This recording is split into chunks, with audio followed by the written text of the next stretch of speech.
Welcome to this edition of Stormwater Facilities and Amphibians. We are here tonight with a couple of awesome experts. Jordan Washington with the City of Vancouver is joining us. He unfortunately doesn't have a video, but you'll be able to hear from him.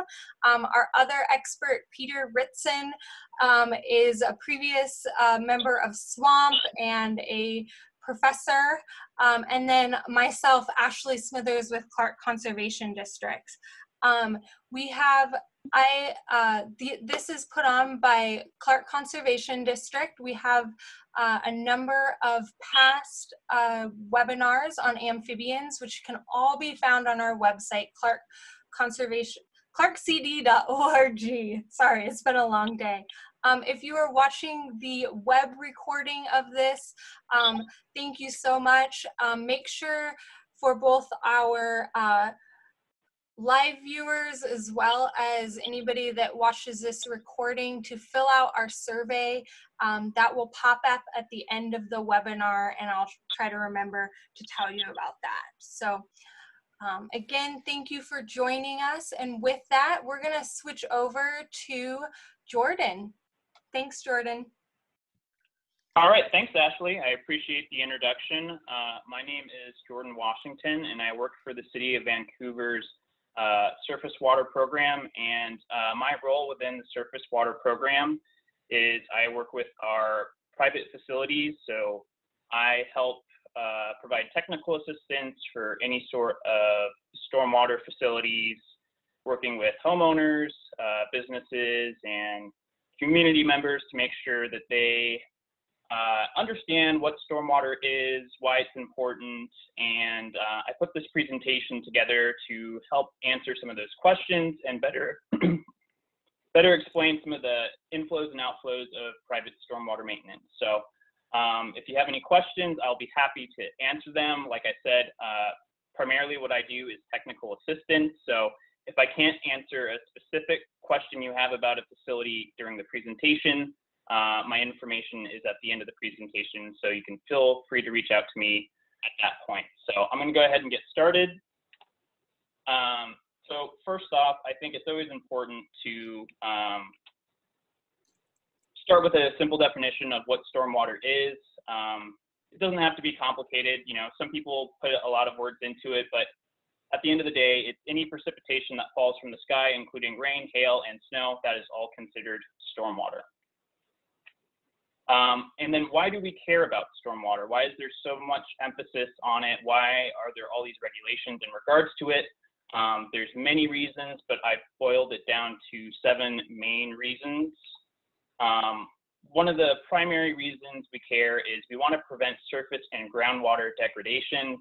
So these are all photos from within the City of Vancouver of different things that our staff members have seen out in the field, or we have sediment-laden water from construction sites being mobilized because they didn't have good soil stabilization, and basically it's eroding away. So you have this ditch filled with murky water. On the right-hand side on the top, you can see all this bare soil and also that muddy water, and right behind it is the Columbia River. So when we get the rains, it's going to wash down in there into our surface body, or for example, on the bottom photo, it doesn't even have to go directly into the river. In that case, it was going directly into a storm drain and going into our groundwater system. Another reason we care about stormwater is we want to prevent damage to property. I think all of us want to make sure that we're doing what we can to protect the property that we own and the value that has. So here's some examples of some neighborhoods that have been experienced flooding. This can happen if catch basins are blocked up, or if there's especially high rainfall events. So the photo on the right-hand side is of new construction from back in June when we had some heavy rain. Basically, all this water came rushing down the hill and gathered around the foundation of this house because that's the lowest level. So the stormwater controls weren't in place as they should be, so we have this gathering water around the pool, the base of the house, which is not ideal. I hinted at it earlier, but we also want to protect drinking water quality. If you're not familiar with drinking water in Vancouver, all those blue dots on the left-hand side of the map are well stations or water stations. And Clark County is primarily a sole source aquifer, so that means that we draw over 50% of our water from one aquifer. And if we have any sort of contamination to the aquifer, we have no reasonable alternative. So I think this is one of the most important reasons is we really don't have a better option. So if we have contaminants that go to one of these water stations, we're going to have no other option if it becomes contaminated. So there's a lot of protections put in place. The whole city limits of Vancouver is designated a critical aquifer recharge area to help put more regulations on protecting our water supply. Another thing stormwater is important for is protecting our roads and right-of-way. All these photos are from the same place. So basically there was a heavy rain event where a culvert that went under the road was overwhelmed and then flow went over. And during that rain event, basically it caved in a section of the roadway, it undercut the road, and you can see on the right-hand side all of the eroded material, which basically makes the roadway unusable. It's a damage to infrastructure, it prevents access for the residents, and it's also a threat to safety. Imagine had it not caved completely and someone drove over it, it could have been a really bad situation. So this is one of the reasons we also need to have these controls in place just for our infrastructure. Something that we're all probably familiar with is we want to preserve the aesthetics of our water resources. Stormwater obviously is a big part of filtering out contaminants and pollutants and making sure our aesthetically pleasing parks and rivers and trails look nice. Beyond that, it protects the health and safety of our citizens. So being citizens of the Northwest, we put a lot of value in the recreation in our natural areas we call home, be it kayaking, be it fishing, and being able to bring home salmon for dinner. And the photo on the bottom is a photo of algae blooms that you might be familiar with in the Vancouver Lake area. You know, Vancouver Lake is a very shallow lake, and there is a lot of nutrients that come from the Lake River. But basically, if we have better controls in place, we can help reduce the occurrence of these events. But beyond that, we also want to protect the health and safety of our environment. And Ashley and Peter will be talking more about that in the second portion of this webinar. But we want to make sure that the wildlife and habitats and ecosystems are all being looked after. I think it's something we all appreciate and something we value when we can see these amphibians in the habitats that they live in.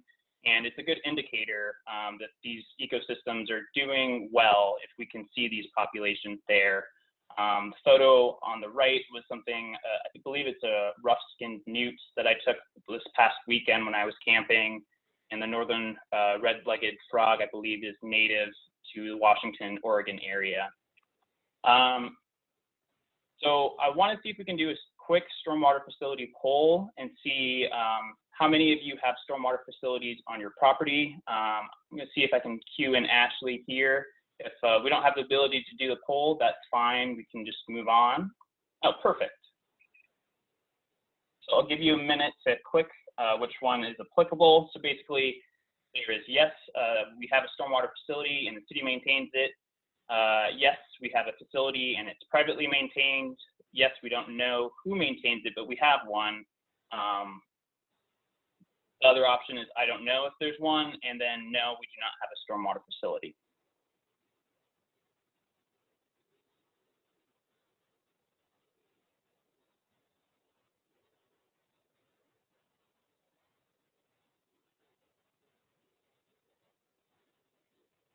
There you go, Jordan. Okay.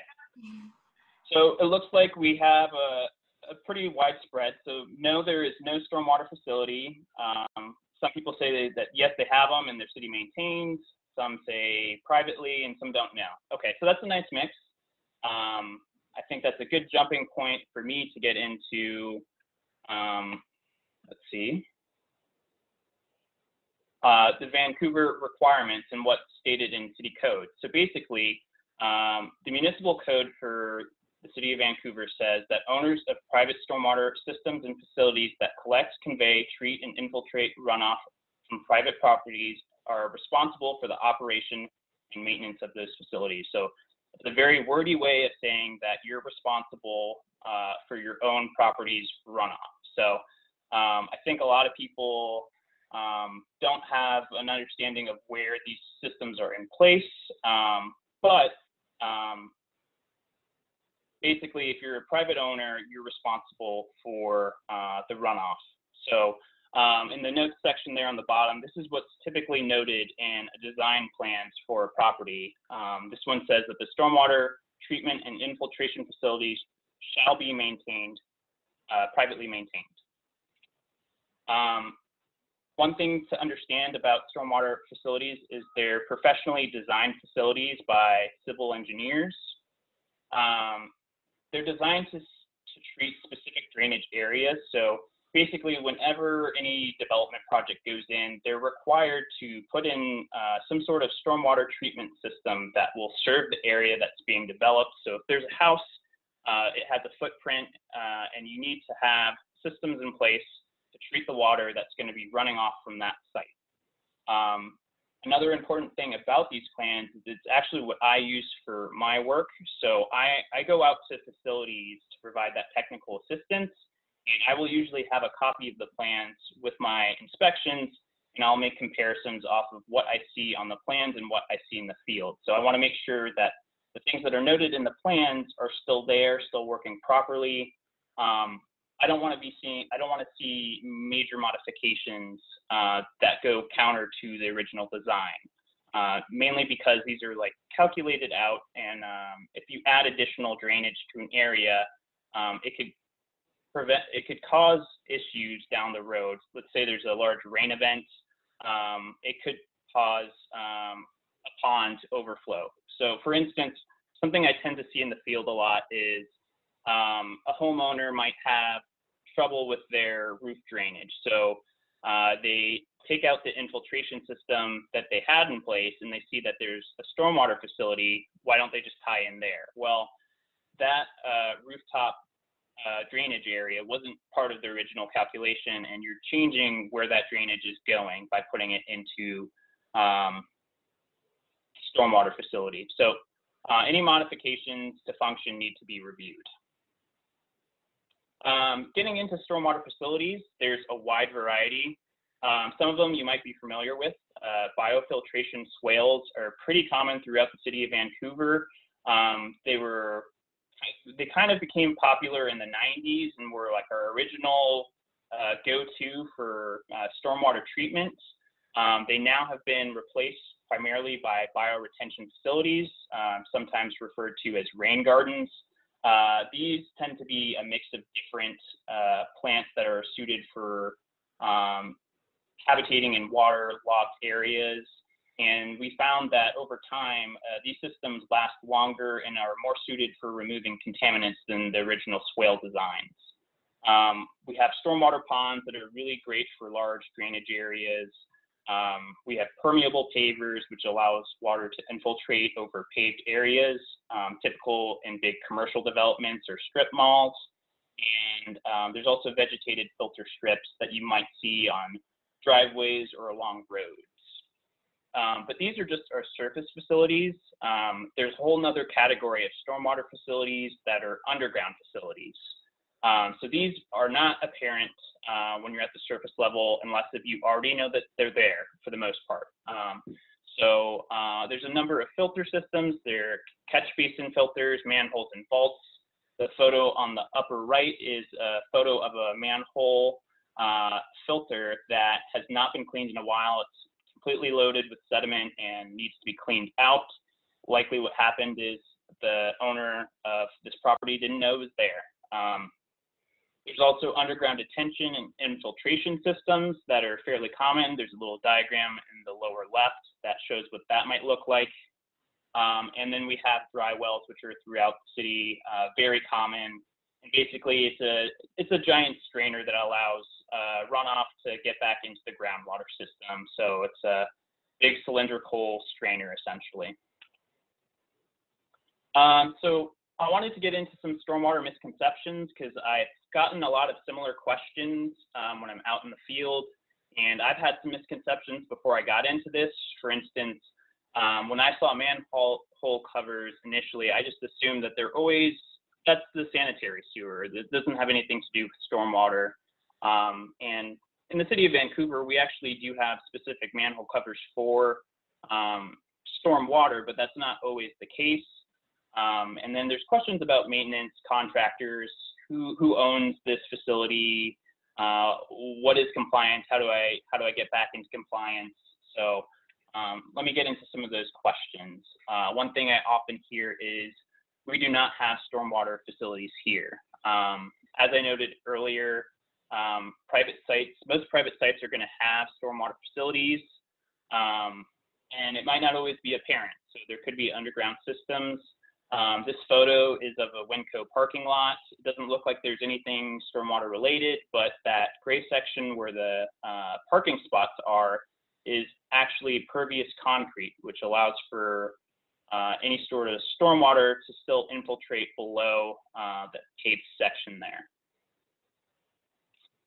Another one I hear a lot and come across a lot, I thought the city maintains that area. There's confusion over who owns a stormwater facility. So, there's a misconception that, if it's along a roadway, it's probably city owned. It's located next to the road. It probably takes runoff from the road. They're going to handle that. There are cases where there are city-owned stormwater facilities, but the majority of stormwater facilities in the city of Vancouver are privately owned and maintained, and this also extends into Clark County as well.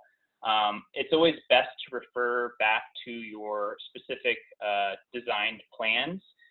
In the design plans, it will specify who is responsible for ownership. So it might list a business, it might list the HOA, or it might say this is a city or a public facility. So that's always the best way to find out. On the photo on the right side, you might think that the property line ends with the fence line, but they're actually in charge of maintaining this facility and will have to do some maintenance on it.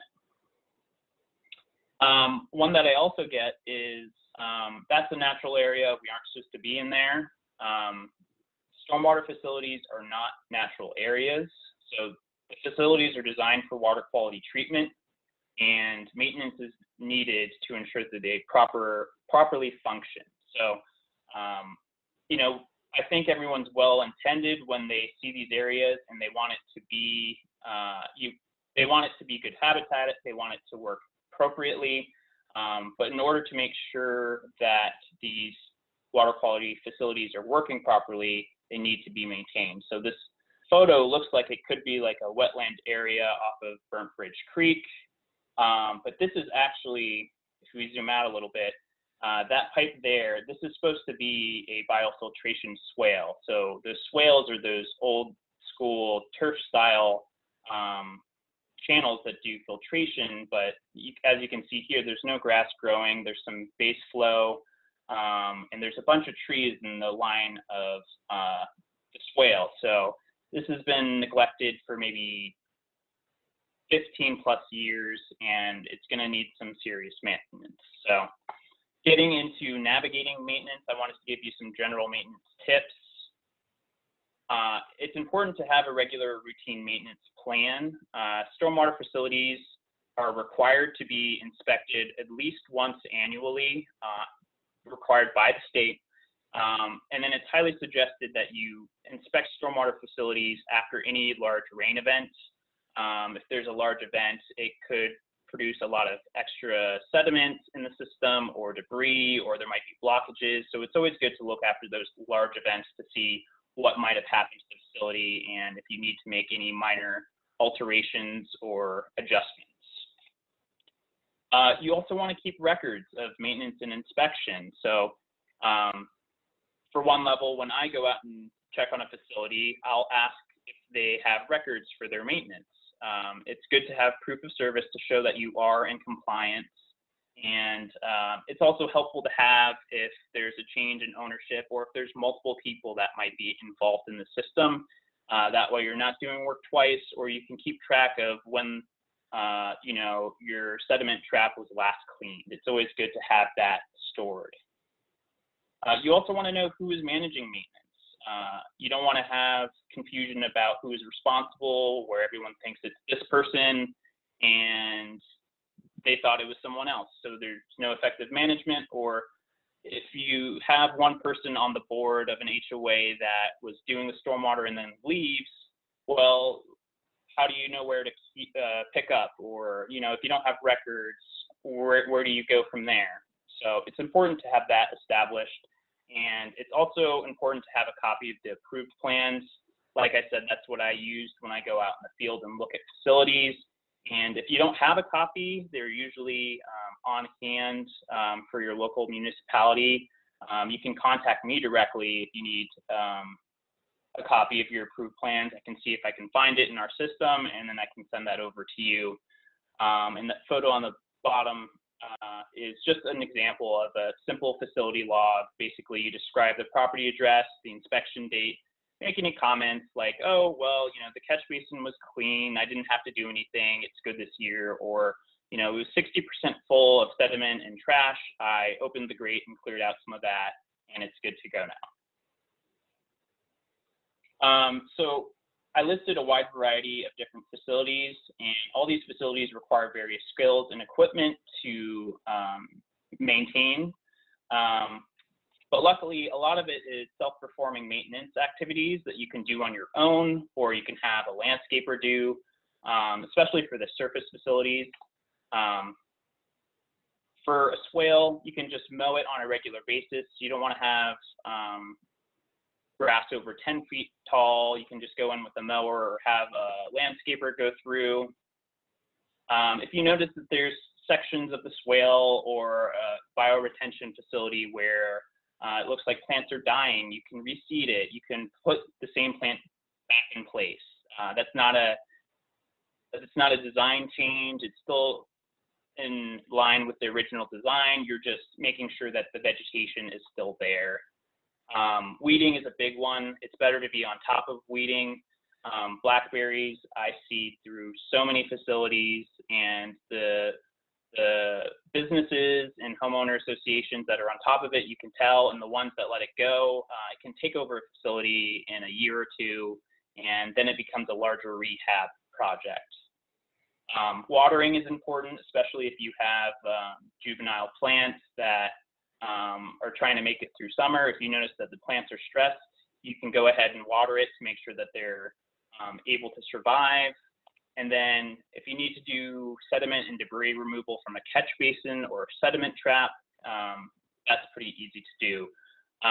Stormwater Partners, they have great resources on their website and work with the municipalities of Southwest Washington. They have maintenance guides for all of these facilities. So if you have one that you need specific information for, I would highly encourage you to check out their website. And then there's some activities that you should not be performing where contractors are recommended. Number one is underground facilities. So these people in this vault here are professionals. They have to do a confined space entry, and this is a safety concern. This is why we don't want residents going into these facilities. Hire a professional to do these. Typically with underground facilities, it's not going to be intuitive to just go in with a shovel anyway in terms of the systems that need to be cleaned. So just get a contractor that knows what they're doing and don't put your safety on the line. A lot of technology has been developed for stormwater. There's a lot of proprietary technology out there right now. So in this photo, those are cartridges that are basically big filters that will be catching some of those contaminants. And for these proprietary technologies, they have dedicated web pages where they have a list of contractors that are skilled or know how to work with their system. So I always refer people back to their specific technology. They usually have a dedicated operation and maintenance manual as well. If you have to do a large rehab project like that photo we were looking at earlier, where it looks more like a swamp than it does a swale, it's best to consult with a civil engineering firm so they can reestablish what needs to be done to have effective treatment for their drainage area. And they can also help you determine if it's better to just redesign the system. You don't necessarily have to restore the old system. You can always explore new technologies as they've been developed and see if that's better suited for your environment. And vectoring and jetting, those are just tools that are used to clean pipes. So over time, pipe material can degrade, or there can be root intrusions since roots are going to go towards water. Sometimes these systems are going to have to just be cleaned out so that water can still move along and there's not a blockage of flow. So that pretty much covers a lot of the basics for maintenance. I want to give plenty of time for Peter and Ashley to talk about the amphibians portion, but thank you for your time, and there's my contact information and a photo of me since you can't see a video of me. I hope that suffices for now. Thank you so much, Jordan. I think with just the interest of time and like having more of a discussion and having all of us weigh in at the end, we'll just keep the questions, keep putting them in there. We see them and we'll get to them at the end of the presentation. So I'm going to go ahead and jump into my presentation. So just one second.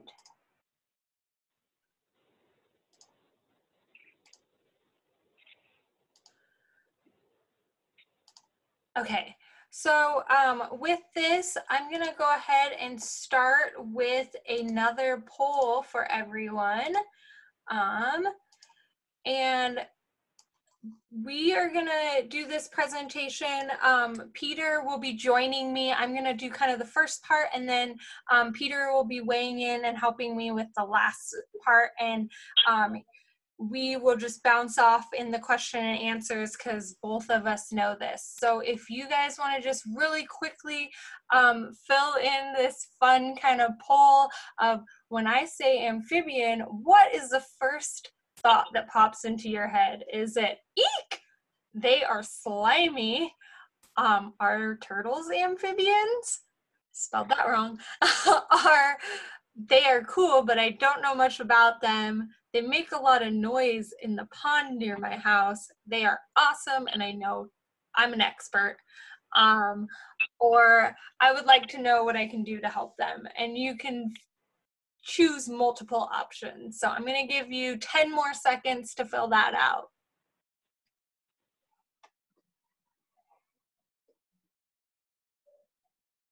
Okay, so I'm going to go ahead and end that. And let's see what everyone said. It looks like most people said they're cool. That's so exciting to hear. Peter and I are both total amphibian nerds, and I think sometimes we get a little crazy with that. So it's exciting to hear that some other people are also really excited about them. So as I mentioned, I'm Ashley Smithers, and we're going to talk to you specifically about amphibians and their use of stormwater facilities. Peter has an abundance of experience seeing how different amphibians that are using stormwater facilities in Clark County, and I have a lot of experience looking at them just all over the region. So looks like, okay. So first I want to introduce you to our amphibians. There's definitely a lot more that are found in Washington, but these are the most common ones that you're going to find in aquatic systems. So that's going to be in some of these stormwater facilities as well as your backyard ponds. And I'm going to kind of talk about that together because a lot of the things that you can be doing in the stormwater facilities, you can also be doing in your backyard, depending on what situation. I know that not all of you guys have stormwater facilities that you are maintaining. So Jordan was correct. He did see the rough-skinned newt, and he did see a red-legged frog. And so oftentimes people will go out, a popular volunteer activity in February and March is to go and look for the egg masses. And so oftentimes when you're looking for those egg masses, they're going to be those red-legged frogs, northwest salamander, Pacific chorus frog, and long-toed salamander. Rough-skinned newts just have single little egg strands that are really impossible to see. And most people know our amphibians by the Pacific chorus frog, also called the tree frog, because it makes a loud noise in those winter months. So the other critter that you're going to find in a lot of these systems is the bullfrog. I usually call them kind of the bully frog because they are out competing our native amphibians. They have they lay a whole bunch more eggs than our other amphibians. They lay about 5,000 in their egg sheets versus our native amphibians that do about 30 to 200. And then they also will eat anything that fits in their mouth. Another amphibian, a bird. The world is your oyster. Like, think about whatever a bullfrog, which can get to be the size of a dinner plate, will get. It'll eat that. And so they just outcompete our native ones. They're from the southeast, and so they are oftentimes found in some of these systems. The good news is that with some systems, you're able to kind of help get rid of them and manage systems, because one of the biggest things with bullfrogs is that it overwinters as a tadpole. And so that means it takes like 2 years from it to metamorph from a tadpole to an adult frog. And so oftentimes, if you are able to control the water in your pond, then you can drain it, and that can help get rid of them. Or also having your ponds dry out before July when they are laying them is another way to get rid of them. And I know there's a lot of systems that you just have no control over that. And so c'est la vie. But if you do, that's a great way to help get rid of bullfrogs. So why are amphibians so cool? Like I said, Peter and I are both major amphibian nerds. We could come up with thousands of reasons, but a couple of big reasons are they are natural bug control. I know a lot of people hate mosquitoes. I am like a banana to mosquitoes. They just love me. So it's really great that they can just eat so many of the mosquitoes out there. They are also part of our food chain. So by having them in the system, you're going to start being able to see more birds and maybe raccoons and coyotes and hawks and some of the other really cool wildlife, especially if you're in an urban setting, because sometimes there's just some really cool wildlife that you wouldn't know about, and amphibians are just part of that. They also are indicators of environmental health. So we know that they have this porous skin. They just can take whatever chemicals that might be in the water and they absorb that through their skin. And so oftentimes people will say, oh, I used to have amphibians here. I used to hear the chorus frogs every year, and now I'm not hearing them as much. And, you know, that could be an indicator that something's going on in the system. Maybe, you know, there's a new, you know, a new parking lot or something that got put in recently, or there's some new contaminants then that are starting to influence the environment. Maybe the system's drying out at a different rate. And so amphibians are gonna react to that. And so they're just a really good key indicator that something's going on in the environment. So one of the things that I love to do is just to get like a good picture of like how amphibians are using the landscape, is to really understand their life cycle. This takes us all back to first, second grade when we're learning about the life cycle. We learn about tadpoles. Sometimes we learn about the butterflies and these cool life cycles. And so you might remember how they go from the egg to then a tadpole to then morphing into an adult. And you'll see that similar with the salamanders. They just kind of have a different shape, but the same thing of like eggs to a larva to then a terrestrial adult. And the thing to note about that you can see in this visualization is that they're going to be using different systems. So they're going to be using water. They need that water for their eggs, and they need the water to be able to develop as their tadpoles. They need to have areas in that water that they can hide from predators.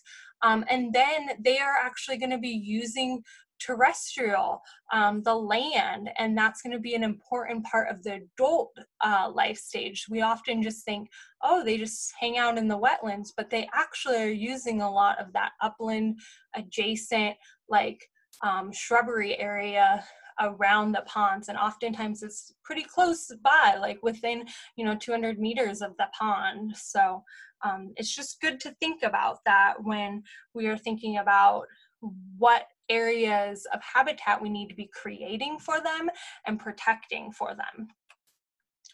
So like humans, they need food, water, shelter.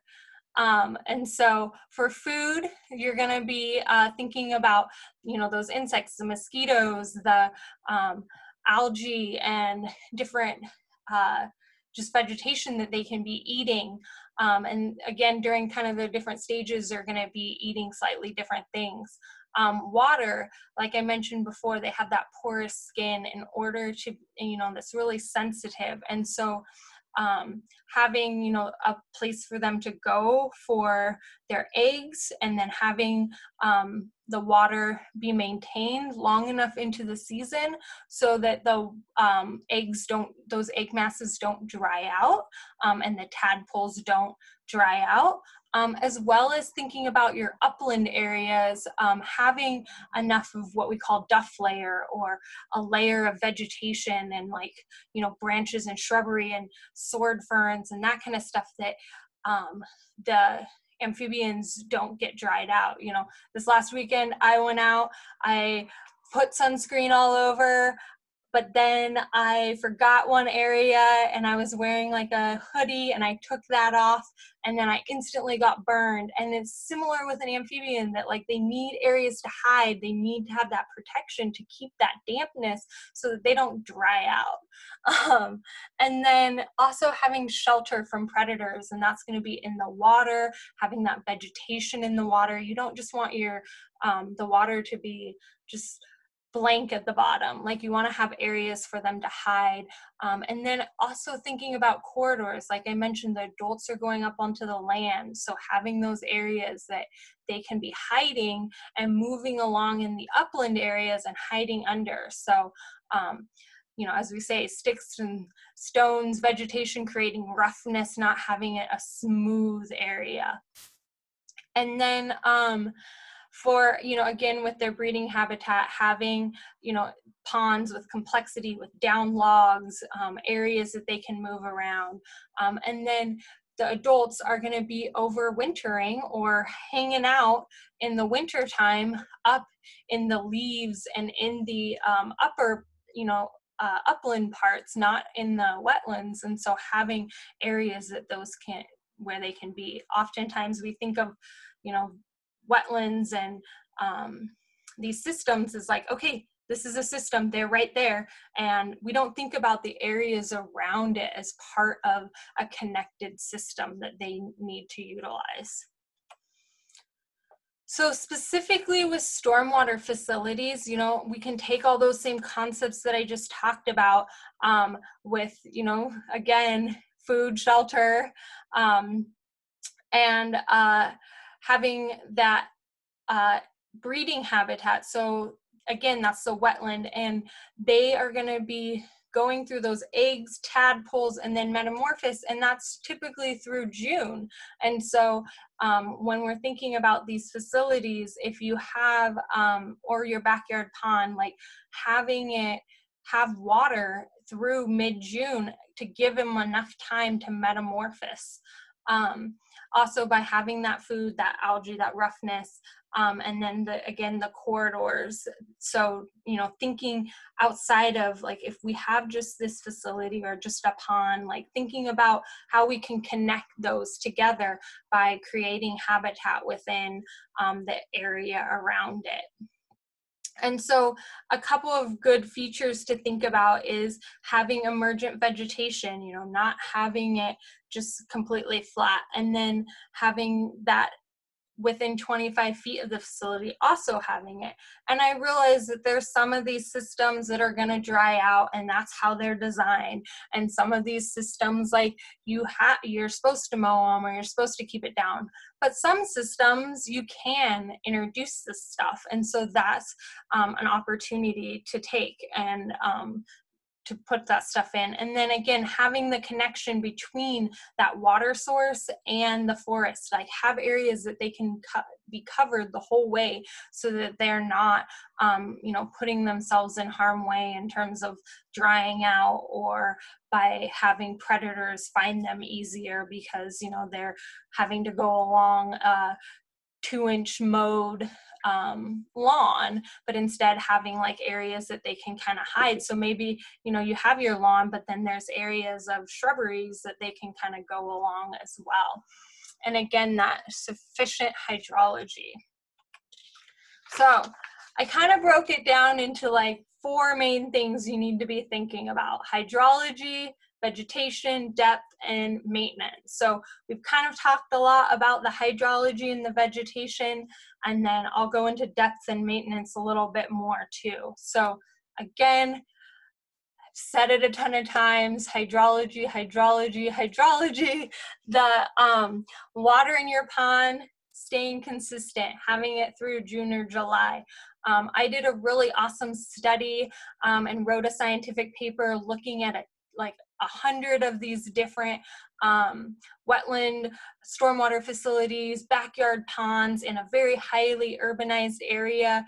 And one of the biggest things that our native amphibians gravitated towards in terms of a characteristic of why they used a pond versus why they didn't was the hydro period. So that's going to be like our fun word of the day, which if it's just water and a period of time. And so our native amphibians that had ponds that would dry out in June and July tended to use those more than ones that, you know, dried out before that, or because they didn't have enough time, and sometimes even ones that were longer.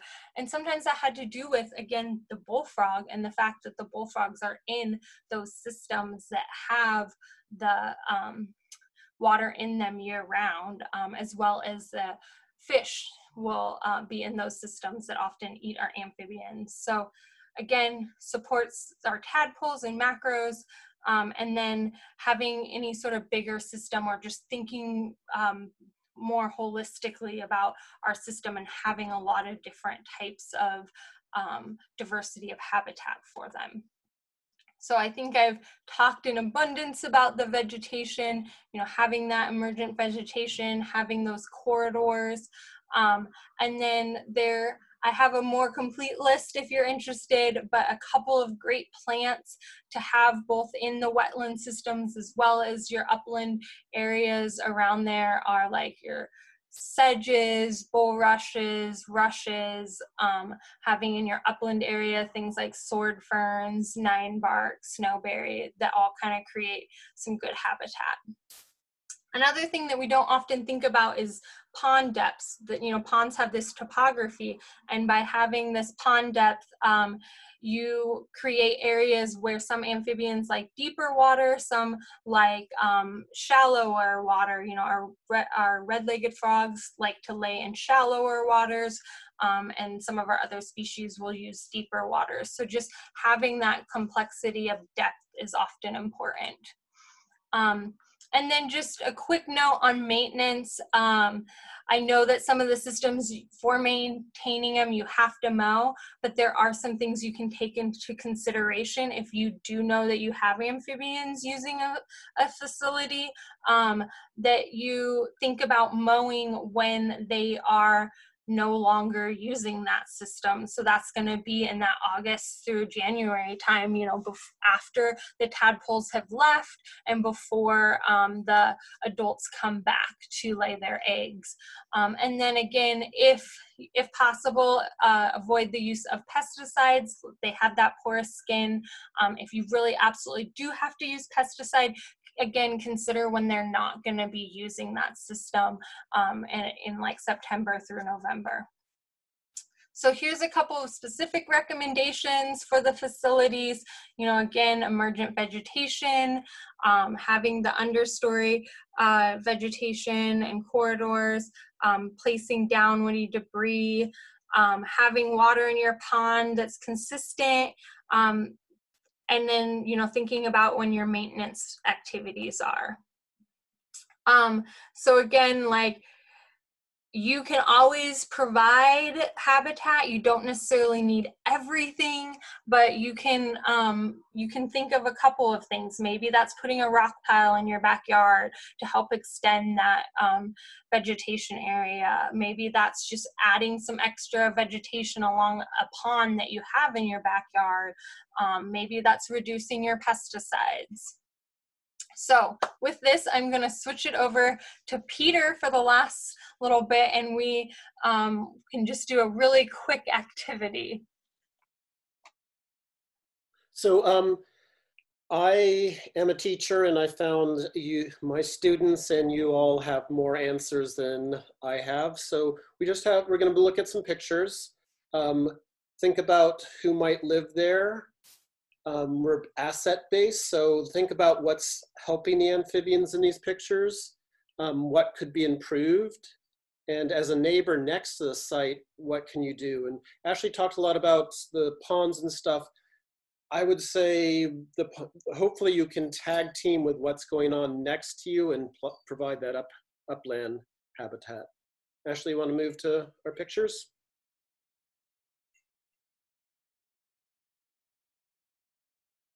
So take a second in here. What's going on that's working? What amphibians might be here? And Ashley, I don't know how we get responses, or can people unmute? Yeah, if people want to put this into the chat box, that would be a great way to share with us.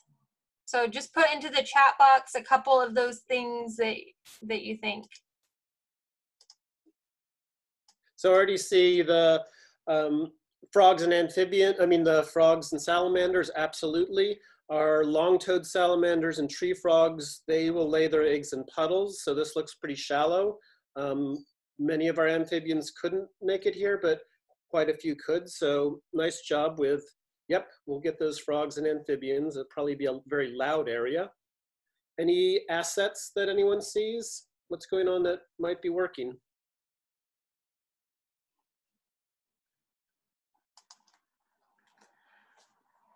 I don't really have any answers.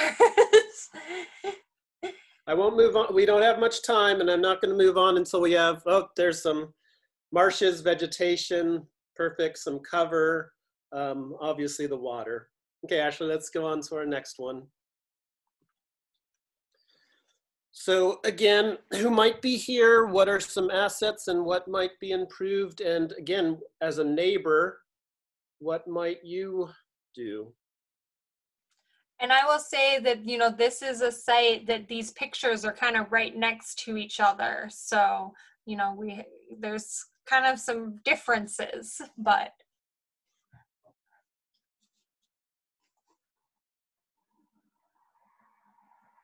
So looks like there's drier areas with cover, yeah. More water for both. So this looks like a large typical facility with just a grassy area that collects some water. Probably not great for the amphibians in that it will work as a stormwater detention facility, but probably not hold water well enough to open. The upland looks great, so we have elements of it, but not great for amphibians. Okay, Ashley. That's Peter.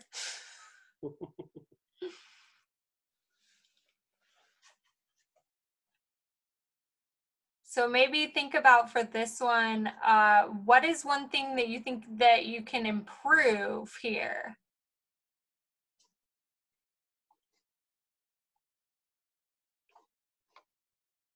I'm not seeing. More cover? No, I think that's for the last one. Okay. Well, Peter, maybe we should just go in here. What is one of the big things with this site? So if you have the cattails, it's probably going to be pretty shallow. There's very little open water. It could work. As you look at the storm drain itself, there's little pockets. Our amphibians are really flexible. So compared to the last site, I would say it looks much better. Tree and upland forest, so we very much focus on water. The upland's really big, and if you're next to one of these stormwater facilities, that's what you can really do is plant, if you're in homeowners association, try and change the aesthetics. Clean lawns are not habitat friendly. Having leaves, plants, and I think if we can change what we value as what's looking beautiful, I see these spots as beautiful. Others would say they're messy areas. That's going to be the big one, is change how we view these areas. Yeah, and one of the things is just like, we'll see oftentimes that those cattails really take over. And so sometimes it's about kind of doing a maintenance and kind of taking some of those out and getting some more of that open area in there. So, you know, that's oftentimes that vegetation is changing in these systems. So, okay. And I think this is the last one. So this was the fun cover photo that I used for this event. And believe it or not, amphibians are found in this, even with all the Coke and all the cans.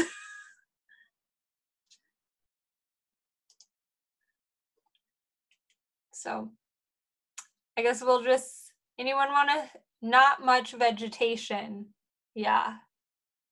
Mm-hmm. And I would say, there looks like there's cattails in here. They probably just knocked them down. What I would say is the vegetation around outside the fence, and that's where you as neighbors can come in.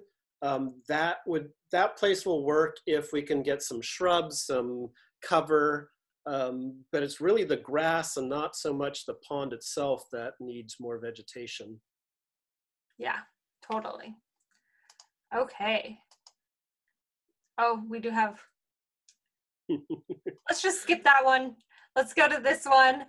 And just really quickly, this one, I'm just gonna share that this one is one of them that I used in my study. And what was fascinating about it is that it is like a lined pond, and it was just covered with Northwest salamanders. And we would just go through and throw in sticks to create some sort of more vegetation within the system. And it also is at a cemetery, so you know, it just seemed like such a weird spot, but they loved it. And again, I think there was enough complexity around the pond, and then by just even though it didn't really have a ton of emergent vegetation, that we, by throwing in sticks and trying to add that complexity, it just kind of kept them happy. So I'll just say our amphibians, you give them half a chance, they'll be there. You have to do a lot to keep them out. Mm-hmm. So just some structure, some bushes, some shrubs. Those old logs are super important. We really focus on the water. Clark County still has quite a few wetlands water, but it's the upland that's really also important, as Ashley had pointed out.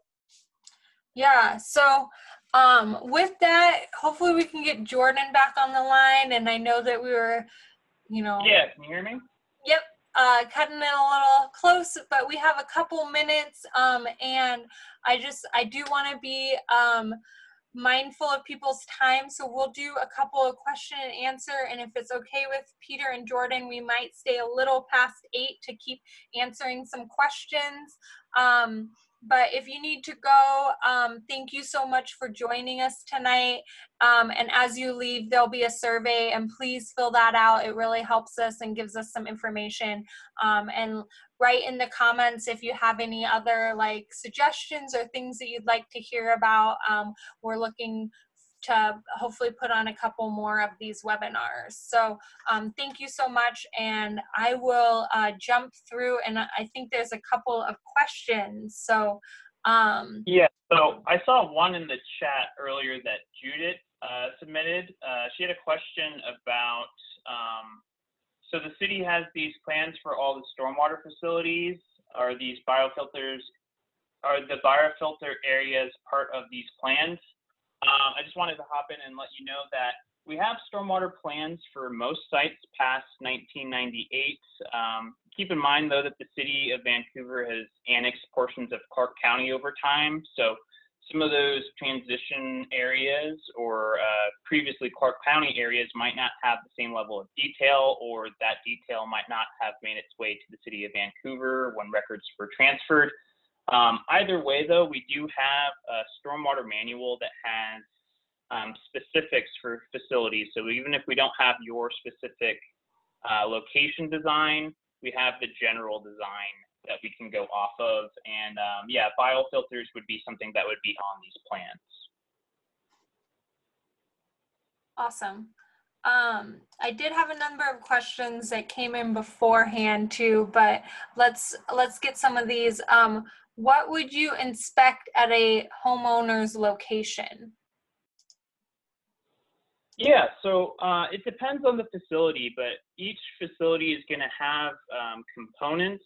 So one of the things that I will look at is the vegetation that's there. We want to have some sort of vegetation cover. You know, in the 90s, we thought turf grass would be sufficient, but like Peter was saying, it's more about having a more diverse array of plants and having that upland area, especially for bioretention facilities. That's one of the things that I look for. And then we also want to make sure that the area where the water's coming in and going out of the facility are clear. So if there's any sort of blockages in the pipes, or if there's sediment buildup at the front or the back end, that can slow the amount of flow that's able to get in the system and out of the system.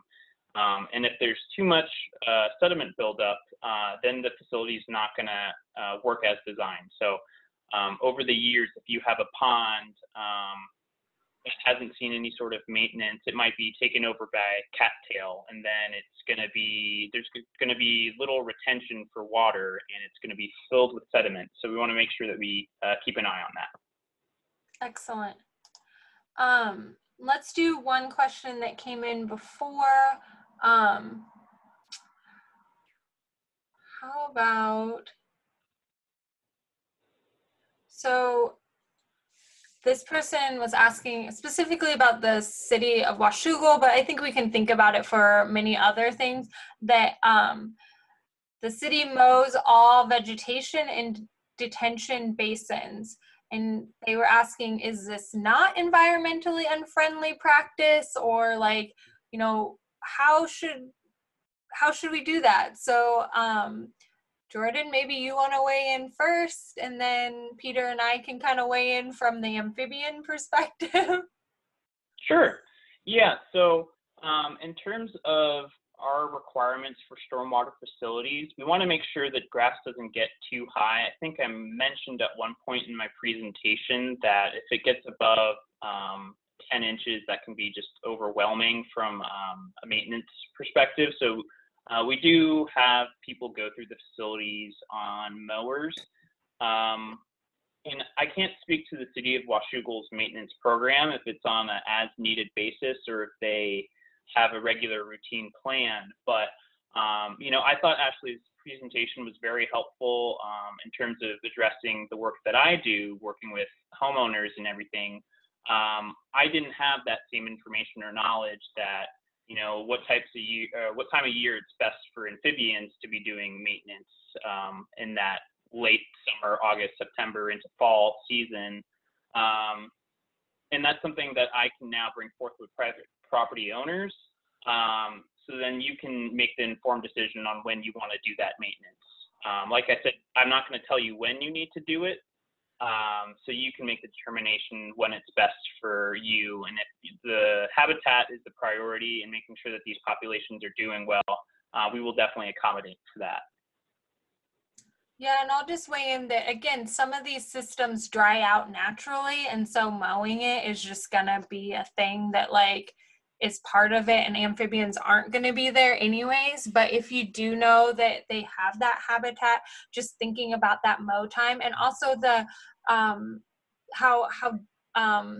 long it is. You know, Jordan said, you know, maybe not getting it too long, but being able to have it long enough to provide that shelter for, you know, certain times of the year is really essential. And I'll also put in, there's priorities, and it becomes an economic priority that if it gets too long, it's hard to mow. It's actually not an issue. It's not necessarily a regulation thing. There's some fire hazards, but generally it's just, if I can get a mower in there, that's much quicker, much more economic. At some point, other things in there, brush, trees aren't going to go with a mower. Our college didn't use herbicide for 4 years. Unfortunately, with COVID, they had to let things go for a while, and now they're having to use herbicides because they just don't have the staffing to do it. So it's about staffing, economics, and efficiency rather than necessarily even function of the site. Yeah. Or long term. So short term, at some point it's hard to maintain, but in the year to year, it's not a functional thing. Okay, well, I know that there's probably a plethora of other questions that people have. Our contact information is on the screen. I know that I do site visits, specifically looking at habitat stuff. Jordan does the site visits and helps homeowners with water quality facilities. So feel free to reach out to us. You know, Peter is a great resource, especially because he has a long history of doing amphibian surveys in Clark County. So feel free to reach out to any of us if you have any other questions. And with that, I just want everyone to give a big round of applause to our speakers. And yep, I can hear that. And thank you again. And we're going to go ahead and sign off. So have a lovely evening. Make sure to fill out the survey and check out any of our other webinars for more information. Bye. Bye. Thank you.